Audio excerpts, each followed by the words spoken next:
In contrast to other real estate markets, the Japanese market is very much undervalued. So if you have money and you would like to invest in real estate, Japan is one of the countries you should consider.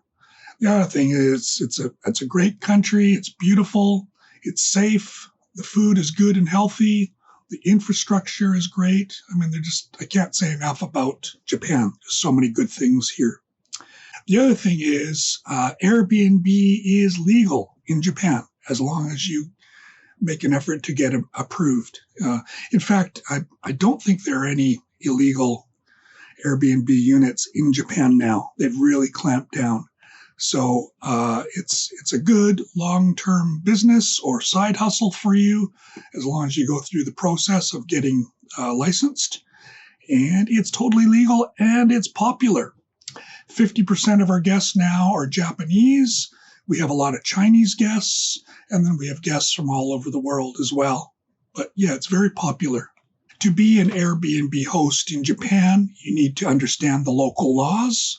So you'd probably need to hire a part-time assistant for that, or if you're lucky enough to have a Japanese wife or girlfriend, she can maybe help you with that. And yeah, once you know the regulations, it's pretty good. Tips on property selection: try to buy a place that is easy to get to and easy to explain how you get there, and in an area that's desirable for tourists if you're going to do Airbnb. Or somewhere, if you're not going to do Airbnb, if you're going to just do long-term rental, somewhere that, a fairly big center that has a lot of jobs, so you get a long-term renter. There are many, many houses that are empty in Japan, and they are available to you even as a foreign person. But the caveat being you may have to fix them up.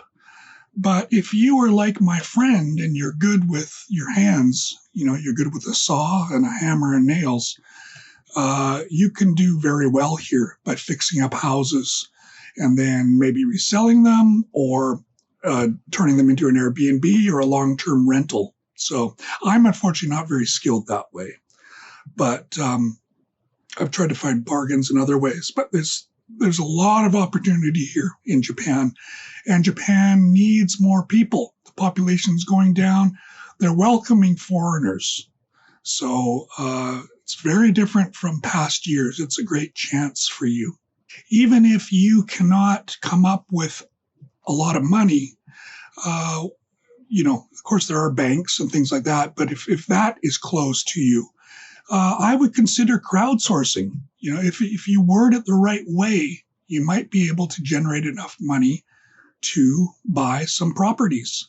But it would need to be in a way that you would give back to the community or give back to the people of Japan. So if you could do both, if you could accomplish your goals and the goals of the community or Japan as a whole, there would be some potential there for crowdsourcing, I feel.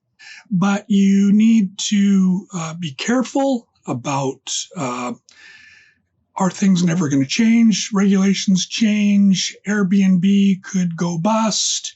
You could get banned from Airbnb. A lot of hosts have been banned for various reasons. So you need kind of a backup plan. Maybe you need to sell or do long-term rentals. My plan is if Airbnb ever banned me or if Airbnb ever went out of business, I would just do long-term rentals. My buddy Jeff is a carpenter. He's very good with reforming houses and things like that. And he found a beautiful house north of Tokyo overlooking the ocean. He's slowly fixing it up as he's working on other houses as well.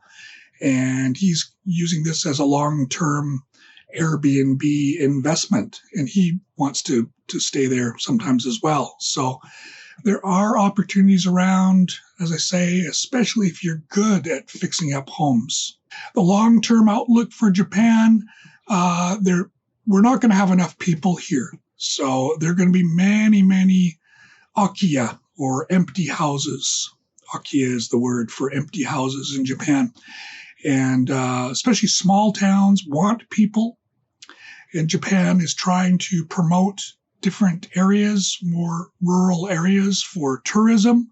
So I think there are a lot of opportunities here for that. So yeah, if you can somehow come up with the money or get a group together to come up with the money, there are lots of opportunities here for you. And once more, please ask me questions. I get so few questions, and I'm available. And I've been doing this since 2015. So I find people take my courses or watch my videos, and they don't ask me anything. And it's kind of a shame. So I'm available. Ask me some questions. What would you like to know? Give me some ideas for another video too, whatever you would want to learn about or see. I'm an expert on this, so ask me. Use me, people.